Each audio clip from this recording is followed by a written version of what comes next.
And welcome to episode 2 of Views from Chinatown. I am your host, Gabriel Yi. Today we're sitting in with two incredible ladies who are the most active on the front lines of Calgary Chinatown. So Alice Lam is one of our hosts on Views from Chinatown, and you'll be hearing from her on the next few episodes.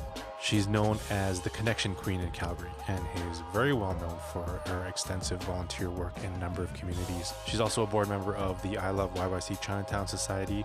That's essentially where her and I linked up and started working on a bunch of Chinatown initiatives together.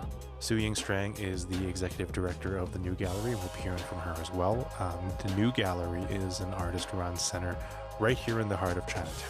The gallery itself is right in Canton Block, one of Calgary Chinatown's most historic buildings. So Alice and Sue will dig into what's been happening in Calgary Chinatown in recent days, as well as reflecting on some pivotal moments that happened just in the last few years. Here it is, episode 2 of Views from Chinatown. Hi, my name is Alice. I am the host of Views from Chinatown. Today I'm here with Su Ying Strang, the executive director of the New Gallery here in Chinatown. Hi, Sue. Hi, Alice. So good to see you again. I'm so excited to get to talk to you today because I think you've just been such a strong advocate for Chinatown, and your story and how you got here in Calgary's Chinatown especially is so interesting. So why don't you tell us a little bit about how you ended up here, because, yeah, you're not a Canadian citizen. Yeah, goodness. Well, I first moved up to Calgary Mohkinstsis in 2006 to go to the Alberta College of Art and Design, now the Alberta University of the Arts. And for me, I was really excited to come to Canada and pursue my dream of working in the arts, being an artist. That's how I got here. I actually didn't know anything about Alberta, didn't know anything about Calgary or Treaty 7. I was really just dove right in and didn't know what to expect at all. And really one of the things, moving thousands of miles away, a couple thousand miles away from home, still the same continent, that drew me, that kept me here, that made me feel like home, was when I first came into Calgary Chinatown. My mom is Chinese American. She's a first-gen immigrant coming by way of Malaysia. She immigrated to the States in the 80s after her and my dad got married in Sungai Petani. They moved into my paternal grandparents' basement in Pekin, Illinois, a town with a very interesting and I would suggest racist history. They named it after Peking, China, because the governor thought it was directly across the world from now Beijing, China. Very odd naming. But anyways, so they landed there, and we really grew up all over the States before I decided to come up here by myself. Calgary Chinatown was a place that I visited as a student, really just trying to find some of the ingredients that my mom would use, cooking at home, going to some of the grocery stores. And actually one of my first experiences, one of my first times coming down here, was just a couple doors down from where we are now. So we're in 208B of the Canton Block, the historic Canton Block. Well, you'll tell us probably the really fulsome history of this building being built in 1910 as the kind of cornerstone in that first building in the third iteration of Calgary Chinatown. But a couple doors down was this really incredible barbecue restaurant that I would always get takeout from, Gigong, I believe it was called. And so I was walking around, I was going through the mural alley that's just behind us, and they were butchering the pigs out back, and it was just like such a strange but familiar sight, to see a giant barbecue pig butchered. It was something I had seen going to barbecue restaurants growing up, but I'd never lived in a Chinatown. I'd never lived near a Chinatown, near enough that I would be able to frequent or visit a space the same kind of way that, Calgary Chinatown was just a quick train ride away from the school and where I was living. That was really exciting, and I found myself spending quite a lot of time here. I had some teachers that asked us to go to Hinghwa to pick up brushes like that. They're like, this is the place, you're gonna get the brush that's the best brush to do this kind of fabric dyeing. And so get your hockey brush from Hinghwa. And so I had certain professors that would send me down here on specific errands for art school. But I also just came down for the food, to feel some semblance of home or connection. And that was really my first introduction to Calgary Chinatown. Later, I would find myself here much more frequently working for the New Gallery. That's such an interesting story, and what you say about how Chinatown really embodies the feeling of home for so many of us, especially first or second generation Canadians. Like when I lived in France or New York for school and work, it was like I always gravitated towards Chinatowns because it just felt like I was there with my people. I was there with people who understood where I came from. They liked eating the same things as me. And this Chinatown was actually the location of where my dad got his first job and where my parents had their first apartment, right? And so I think for a lot of Calgarians growing up here, it holds a special place in their heart. And that's why it's so cool to be doing this podcast, because we get to share these stories that a lot of people don't often get to hear. So Chinatown has kind of been a hallmark for a lot of Chinese Calgarians, including for myself. And I think that a lot of these stories that we hear from people like Sue and Alice, they really remind us how rooted our culture really is in a place like Chinatown and why it's so important. In 2016, Calgary's Chinatown faced a number of changes regarding new developments, parking, and this notion of gentrification. Sue and Alice were both pivotal in those moments in their work in leading the community and having their voices heard. We've obviously worked together doing the translated gallery tours for the Chinese seniors in the community. And this was a project that you brought up because you thought it was so important to have a tie-in with the residents and the community and the elders to really help introduce them to contemporary art, to the work that you guys do in this space. And one of the biggest surprises, you know, whenever I'm translating, I'm like, this place has been around since 2013. And they're like, what? Like, isn't it brand new? You know, because they're always looking through the window and they're like, oh, it's under construction. But I think that project just really helped me understand like how important it was for the new gallery to not only just be like a rent-paying tenant in Chinatown, but to be really infiltrated into the local community. And I'll never forget something that you told me when we first met, which was like, we do not want to be an organization that gentrifies the community. Like, we want to grow together and we want to excel together and be collaborative and inclusive. And I think that that's so great because you travel around the world and there's, you know, Chinatowns are disappearing one by one because of gentrification, like Toronto, New York, London, Sydney. Like, it's all the same story because traditionally it's located in super awesome real estate. It's usually home to a lot of density. And so to hear an organization be really thoughtful about it, like the New Gallery is, and through your leadership, it's been so refreshing. And you guys took a pretty active role during 2016. That's when we first met, due to the proposed development of an empty parking lot site. What made you want to get involved at that time? Oh, yeah, so many good points in there. I'll start with that, but I'd love to go back to some of these ideas about the tours and engagement in the community. Actually, I think it all really ties together when I think about it. When we first invited you to start being an interpreter for those tours, and we started working with you on that for some of the community and especially senior-centered centers in the community, like the Calgary Chinese Elderly Citizens Association, Clover Living, the Calgary Chinese Community Service Association.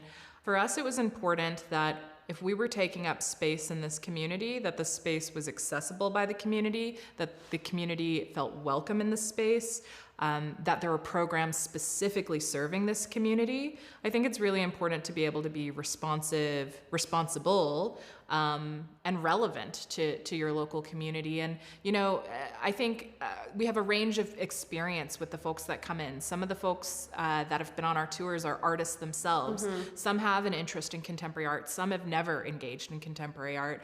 And it's nice to have that range of experience, range of interest. And for me, every time we have one of those tours, I learn something new about the exhibition from the audience members, the seniors themselves. And that's one of the exciting things I think about those programs is it's an opportunity for us to share with our community, but also for our community to teach us and for us to learn about our community. So that exchange has always been really important. But that idea of a space for all, but a space that recognizes its neighborhood, recognizes the community it's within, and connects and works with that community was core to the work that we've been trying to do. I'm really grateful that our programming committee, our board of directors, has been really open to us prioritizing and consistently expanding our resources to do that work. We created an outreach coordinator position. We created a community liaison position. We've brought in interpreters and translators. We translate all of our exhibition text. Henry Heng Lu's been doing that since 2016 for us as well. And just allowed us to thoughtfully think and respond as we hear more. When we'd renovated, we heard folks wanted a seat that was visible, so we put in a bench at the front. We heard that, we know that some folks in the community might have walkers or mobility issues, so we made a barrier-free washroom. Those things were really, really important to us. To go back to this idea of 2016 and the conversations that we're having with the development happening in the parking lot, I think these ideas tie in because we became a part of this community, and this was a project that would significantly impact the community in a way that possibly would change the future of the community forever. And we heard our neighbors, we heard our friends, our partner organizations very concerned. And although we had been in the neighborhood for only about 3 years, and didn't have the kind of context of the history and legacy of this happening in the community at that time, it was really, really important that we heard when the community members voiced their concern, and that we were able to amplify those concerns and stand with the community when that happened. So those were the reasons, really, that we got involved. We held sign-making workshops. We marched to City Hall alongside with the rest of the community, because we really felt then and now that we're a part of this community. And when support is needed, you show up for your community. Our mandate is to support socially relevant and politically informed art practices here at the New Gallery. And quite frankly, I think that work is an extension of our work. Engaging with the community, supporting the community is an extension of that mandate. And I'm happy we were able to support it. I'm happy that the appeal went through, and that we're able to take some time and have the community come together to consult with the city of Calgary and take the time to be thoughtful, envisioning what Calgary Chinatown will look like in 10, 20, 30, 100 years. Yeah, I think that it was so emotional for me in 2016 because obviously having grown up in the neighborhood, gone to school, like Chinese school, parents, we came here every weekend for food and stuff. I was really taking for granted the pioneers of the community who built it. I just thought that it was something that existed and would last forever because it's always been there throughout my whole life. And when I started hearing the stories about the struggles that the community had to fight throughout the past century, this development that in 2016 wasn't the first threat to the existence of Chinatown. There was the east-west penetrator, like a giant freeway that was going to come through and level Chinatown. There was a 40-story, 50-story building that wanted to be built, right smack beside a residential building. And this was before 2016, And that's how we got important assets like Lock Park, the first-generation Chinese that wanted to preserve the Chinese community for their parents, for their grandparents, really appealed the east-west penetrator. And that's how the city decided to say, okay, we must preserve this as a historical neighborhood. We must respect its history and contributions to Calgary. So here is a park. Here's a giant green space for you guys to enjoy, where we will never develop on it, to show our commitment to hearing you and listening to you. And then it was fast forward 20 years, another development came in and another density suggestion was made. And again, it was those same conversations over and over again. And in 2016, when we were at a public hearing, it was sad for me because, seeing these elders standing at the public hearing and once again fighting for their right to be here, fighting for their voices to be heard, marching 80, 90-year-olds marching and carrying signs, and the city's still not listening. I was man, the disrespect on that, it was just I was something has to change. And that's when I Love YYC Chinatown and the New Gallery decided to really start collaborating and working on the education aspect. Change management comes with education and it's not a quick, easy, I saw a post on it, now I'm radicalized, or now I know. It's you have to build it into everything that you do and into your programming, into your governance, with your board. I remember taking your board on a tour so that they understand why it is so important that you guys maintain doing the work you do in the community, because people come and go all the time, but the culture and the values of an organization have to be solid. When you brought up that idea of, board governance and our board doing a tour with you, that's been so key because, we are a charitable organization. Staff come and go, board members come and go, as you said. But relationships are not held by organizations, they're held by people. And I think for there to be success in the continual collaboration and community building in Calgary Chinatown as a whole, for there to be success with the new gallery working in and with Calgary Chinatown, we have to make sure that we're stewarding and sharing those relationships at all levels of the organization. So that's now permanent onboarding. For as long as the new gallery is in Calgary Chinatown, board members have to understand the history of the site, the land that we're on, Calgary Chinatown, of Treaty 7, of the peoples of Treaty 7 as well. And this is all integral context. How can we do our work without understanding that foundational knowledge? And for our staff, for our board to be aware of that will help us make decisions of what work we can do might be more relevant in the future, but also having conversations with those folks who continue to be involved with us, as well as new folks. If you take a walk along the Bow River Pathway past Calgary's Chinatown, you most likely will pass one of Calgary Chinatown's most culturally significant parks, and that's Sinlock Park. So Sinlock Park was developed in 1982 between the Sinlock Society as well as the city of Calgary. The park serves broad community, a lot of seniors in the area, as well as people who just inhabit kind of the immediate area, going towards East Village or going towards the Peace Bridge. There's a sculpture in the middle of Sinlock Park. It's called In Search of Gold Mountain. It's kind of right in the middle of the park, and it was sculpted by an artist, CHAU Sun, and it was sculpted in honor of Chinese history of Canada. So Alice and Sue are going to kind of dig into that a little bit. You brought up Sinlock Park, and there's the In Search of Gold Mountain statue there by Hon Sun Chu. I met them two weeks ago, a week ago. Incredible. My friend and colleague Catherine introduced us, and we had a nice Zoom meeting, and he just actually emailed me a bunch of maquettes of that sculpture that are incredible. And I walk by that sculpture all the time, and I've been working in this community for how many years now? 2013 to 2021. And I never really knew that artist was based in Alberta. They're based in Cochrane. They're so close. They have a great studio. Apparently they have a bunch of sculptures on the land. Obviously I couldn't visit in person, but I can't wait to. It was so incredible to learn about some of the histories of that particular work, some of the influences that you don't get just with that surface level interaction with the work, that I don't even necessarily get reading about the work on its webpage that it has on the city's website.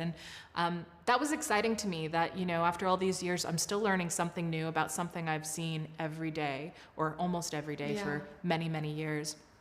And it just goes to show that relationship building, being a part of a community, is not work that has an end date. No. It is ongoing, it is forever, and it's work that you have to commit to. If you want to be a part of a community, you have to show up for that community, you have to be engaged with that community. So as you've heard, Chinatown is changing. We're seeing it in the community itself, in the businesses that exist there, as well as the people that live in Chinatown today.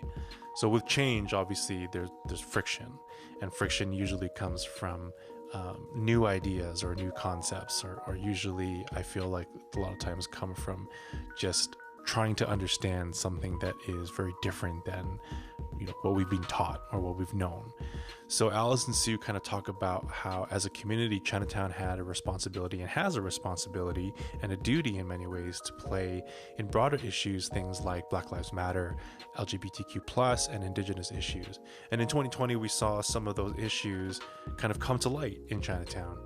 And Sue and the new gallery were kind of on the forefront of leading that conversation. So let's hear what they have to say.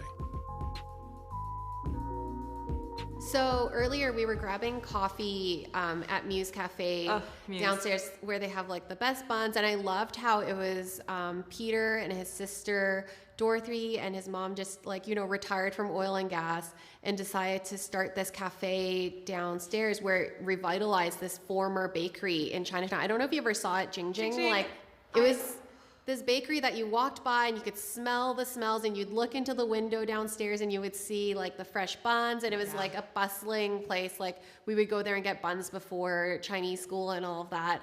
And it was shut down. It was vacant for a long time. And then, you know, a few years ago, all of a sudden this new coffee shop sprung up in Chinatown. It was like amazing. You know, I think it was, for a long time, people kind of just assumed that nothing new was happening in the community.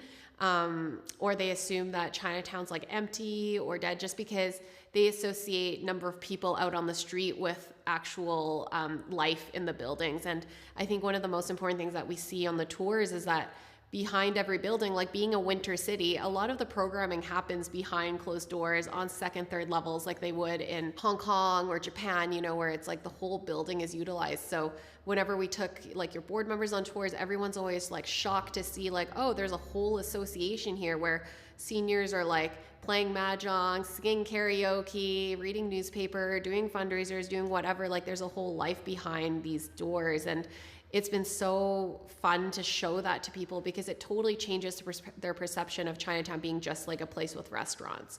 It's actually one of the most age-friendly communities in Calgary, where we have a large amount of affordable housing. There's one building where their average age you have to be minimum 80 years old to even live in there.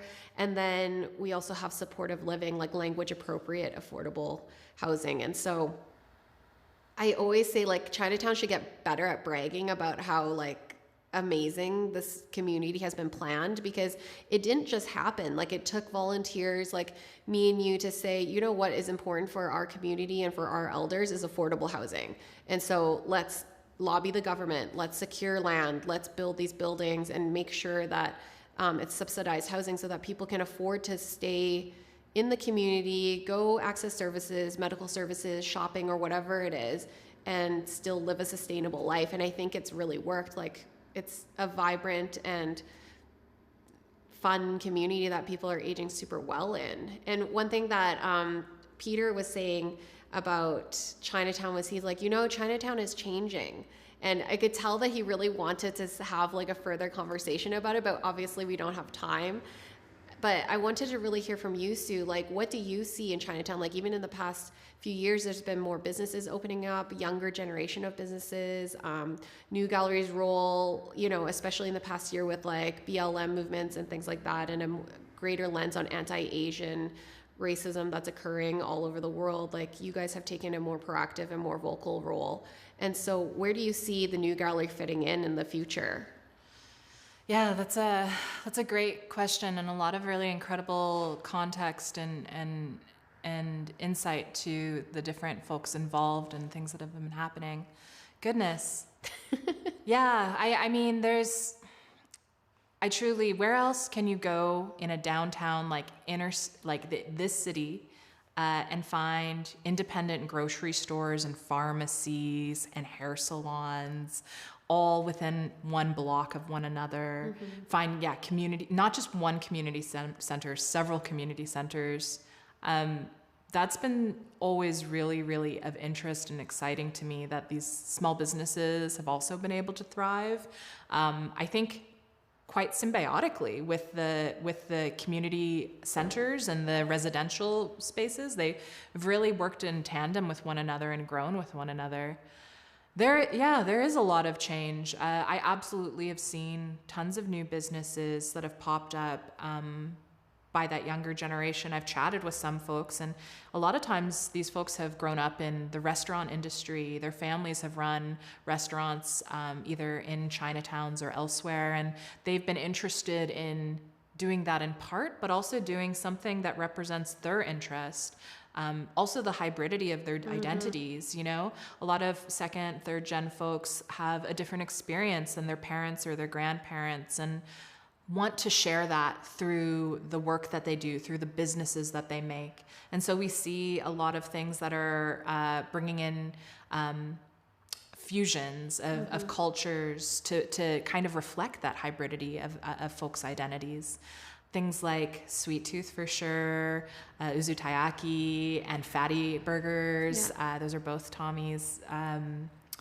Even Paper Lantern. Mm-hmm. Like all of these places are, you know, young folks who are like, yes, I want to continue making businesses in our community, but I want to do it with something that like speaks to me, that has that kind of relevancy, that reflects who I am as an individual, not only with this cultural background from the Asian diaspora, but also from my context as a Canadian, from someone who grew up here.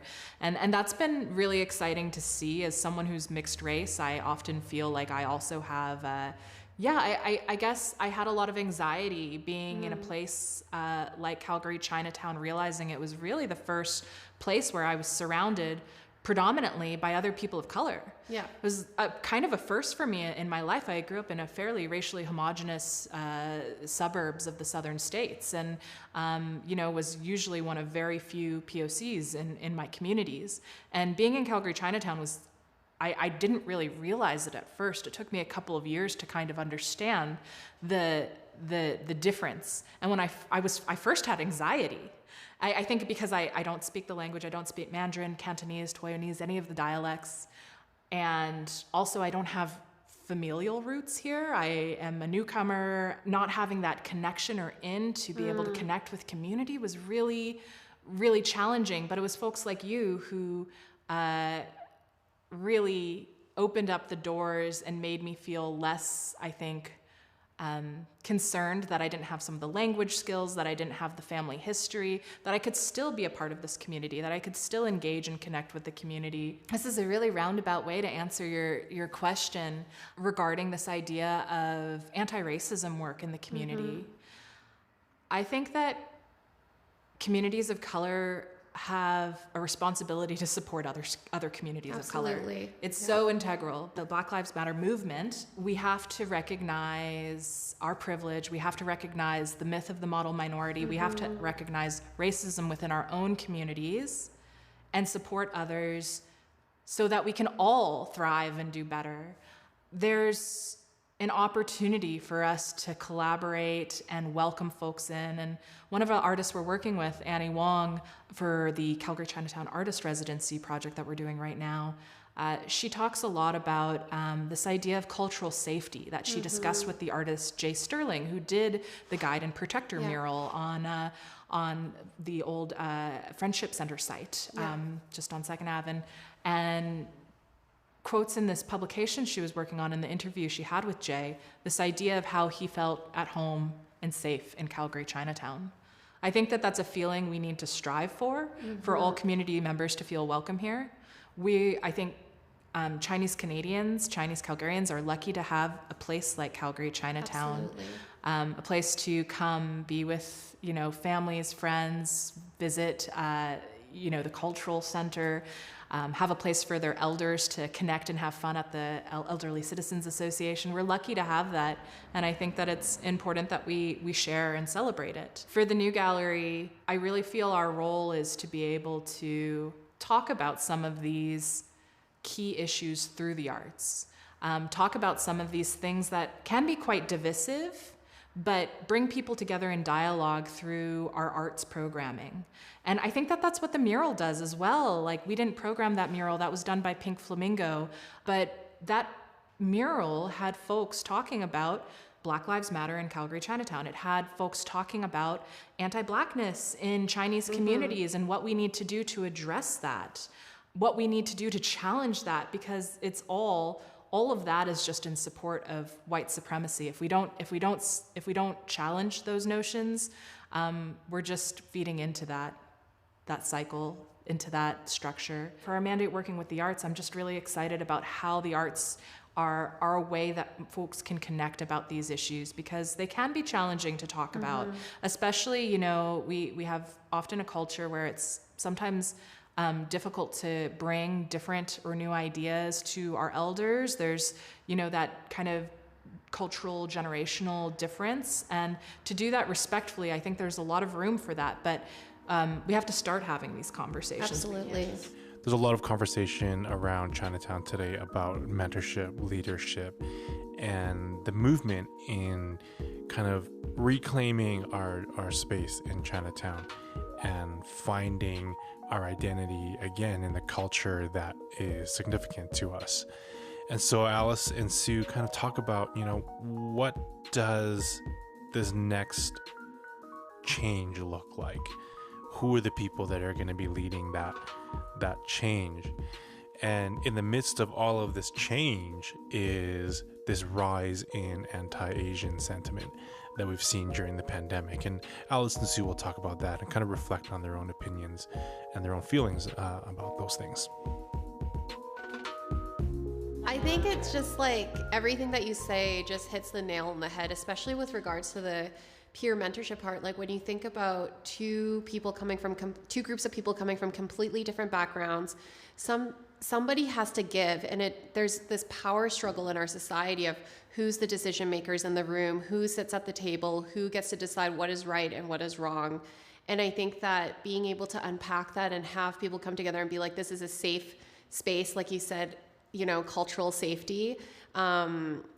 Young people are able just as easily adequate to suggest things to make projects better or to make the cities better, just as equally as elders. And it doesn't matter that they haven't been involved for the long time. Everybody has diversity of thought, and that's what makes our community stronger. And I think that this translates, if we're building it up at like the individual level, like at the new gallery, and it's kind of a standard that you're setting, it will slowly start to trickle into the community, because a lot of like even the associations, like they've just never really been asked to get involved, other than, maybe Chinese New Year, it's like, oh, come do a performance, or oh, we're having a street festival, put up a table or whatever it is. They've never been asked to kind of be in the room to help, to provide insight and history and opinions on what should happen to this community, or what direction should we lead it in. And that's why there has been a lot of resistance. It's like, you've never asked me for an opinion, and then you go do something, like, of course I'm going to fight back. Of course I'm going to have my back up against the wall. And so something that the city is doing recently, which I think has really started the work towards repairing some of these relationships and guiding people into feeling that safety to share their opinion, even if it's not the majority opinion, through the Tomorrow Chinatown project. I think that after 2016, there was just a lot of conflict. Many people were hurt, many people are sad, and neither parties, there was no good outcome. Like, the city didn't get what they wanted, the developer didn't get what they wanted, Chinatown certainly didn't really get what they wanted. No development isn't what we wanted either, right? Like, we want this community to thrive, we want more homes, we want more customers in the neighborhood. And so what the city's done with the Tomorrow's Chinatown project is really started to like take it a step back and like, how do we repair some of these relationships, and how do we instill trust again in the community? I can see from the associations, like, they like being involved and they like sharing their opinion. They love being on the tours. They are so proud to show off all the hundreds of photos around these associations, marking, all the contributions that they've made to the community.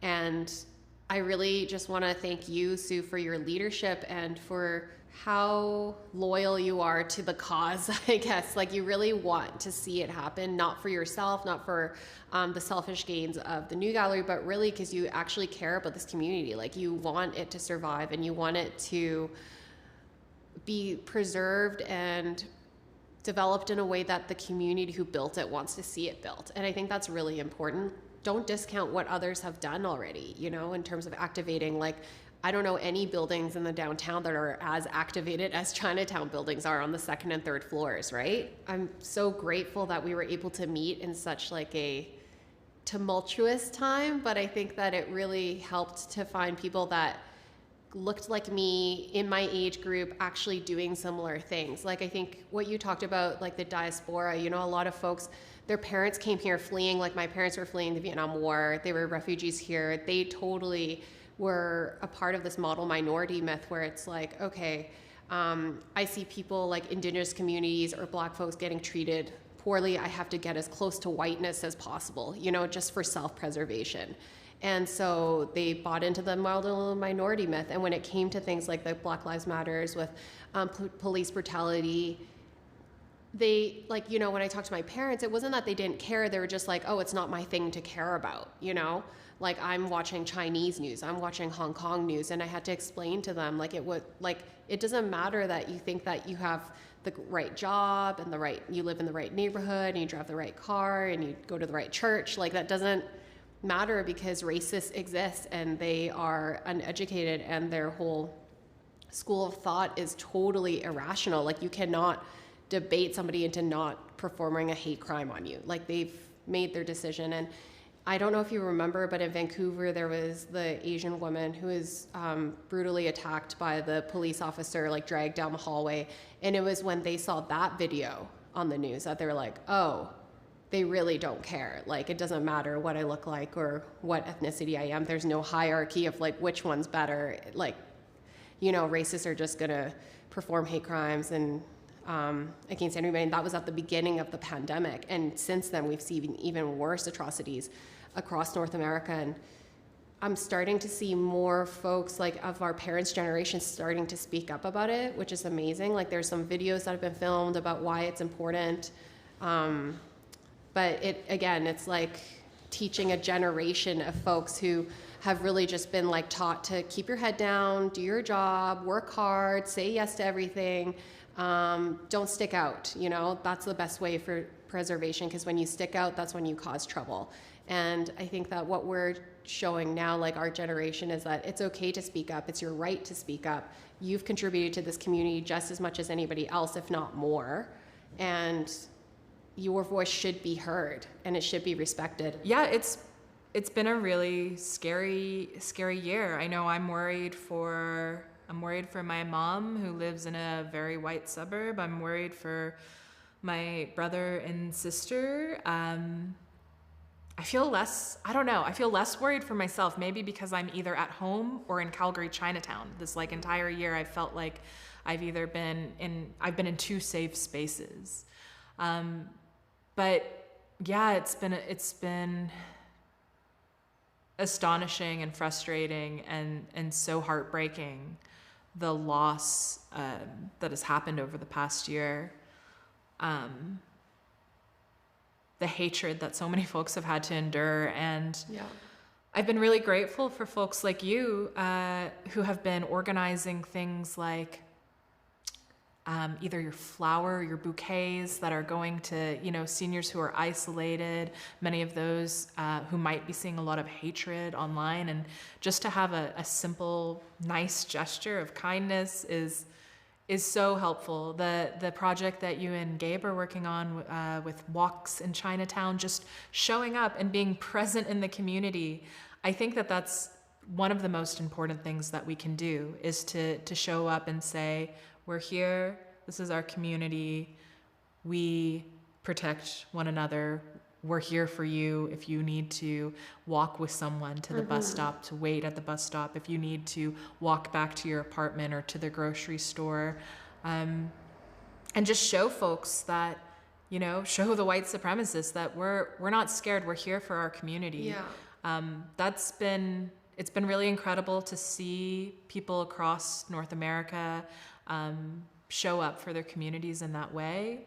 And I've been really excited about some of the work that's been happening here in Calgary Chinatown, led by community members like yourself.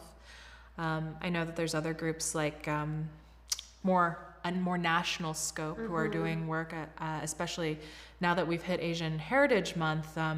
There's the Action Now Chinese Canadians Together that are having a panel coming up on how we combat anti-Asian hatred, and more conversations about this, not just at one level, at multiple levels, one-on-one, at our family dinner tables, with our colleagues, with our friends, with our collaborators, our community partners.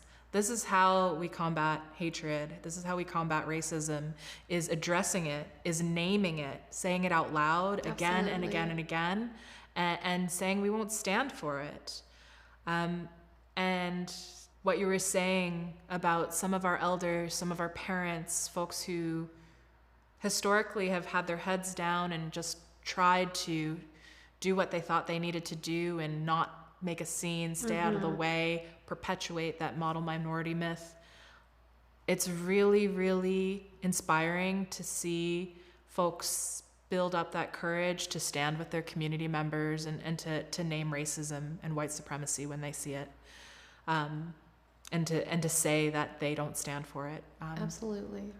Thanks for chatting with me today. Oh, it was so good. I always enjoy getting to sit and just yak around with you. It's always a pleasure, and it's just a pleasure working with you as well. I'm really grateful that we met. The feeling is mutual. So that's it for episode 2 of Views from Chinatown. Thank you very much for listening. Thank you to Alice and Sue for their incredible work in the community, and we look forward to seeing kind of what's happening next and what happens in the future. Stay tuned. We have episode 3 coming up very shortly, where we talk to Nee and Tanner from Paper Lantern, a kind of cool hidden cocktail bar that opened during the pandemic here in Calgary's Chinatown. Stay tuned. We have a bunch of people who have made this podcast possible, and I just want to take a quick second to thank them now. Producer VICKI Van CHAU, our host Alice Lam, our guest Su Ying Strang from the New Gallery, camera operator Jeremy POLLOCK, location sound Brenda Sevilla. Our equipment has been provided by Dreadnought Digital, DCPI Film Services, and Phil Bowen. Our production manager VICKI Van CHAU. Post-production sound is Rachel Sung. Our music has been provided by Cold Soul Productions, artwork designed by Visual Shogun. Of course, thank you to TELUS STORYHIVE, the National Screen Institute, and Jessica Gibson, and our mentor, Lisa Pruden. Special thanks to Maido Cafe, Muse Coffee Shop, and Sun's Barbecue for keeping us fed and caffeinated. And I'm your host, Gabriel Yi.